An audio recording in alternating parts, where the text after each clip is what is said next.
Welcome to slim right. वजन कमी मेहनत करून आपण कमी करतो आणि वारंवार ते वाढत जातं. असं होत असेल तर हा व्हिडिओ तुमच्यासाठी आहे बरं का. हे असं जर कायम आपण वजन कमी करून ते वाढत असेल तर ह्याच्यासाठी 3 कारणं आहेत.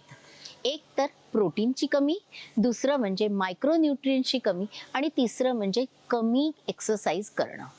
आपण एक एक पॉईंट बघूया. पहिलं म्हणजे प्रोटीनची कमी. प्रोटीन जर कमी घेतलं तर काय होतं तर मसल्स कमी होतात. मसल्स कमी असले की डेफिनेटली मेटाबॉलिझम कमी होतं आणि मेटाबॉलिझम कमी असलं की डेफिनेटली स्लो मेटाबॉलिझममुळे वजन वाढतं.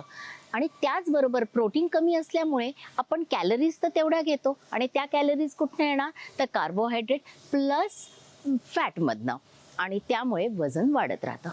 दुसरा पॉईंट म्हणजे काय की आपलं मायक्रोन्यूट्रियंटची कमी. मायक्रोन्यूट्रियंट्स जेव्हा कमी पडतात तेव्हा डॉक्टर आपल्याला सप्लिमेंट्स लिहून देतात. आपण काहीतरी 3 महिने 6 महिने घेतो आणि मग ते बंद करतो. पण मेंटेनन्स डोस घ्यायचा आपण विसरतो. परत 3-4 महिन्यानंतर मग आपल्याला ती डेफिशियन्सी येते.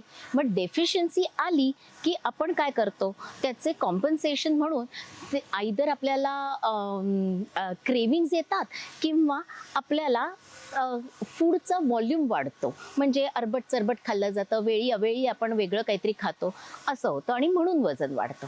तिसरा पॉईंट म्हणजे कमी एक्सरसाइज करणं. एक्सरसाइज कमी केली की डेफिनेटली तुम्हाला कमी मसल्स असतात. कमी मसल्स असले की परत कमी मेटाबॉलिझम. हे सगळं असल्यामुळे मग वजन वाढतं. तर नुसतं चालून चालणार नाही आहे. तुम्हाला स्ट्रेंथ ट्रेनिंग, प्रोटीन आणि मायक्रोन्यूट्रियंट्स अशी तिन्हीचं बॅलन्स जर सांभाळलं तरच तुमचं वजन कमी नुसतं नाही तर टिकून राहील.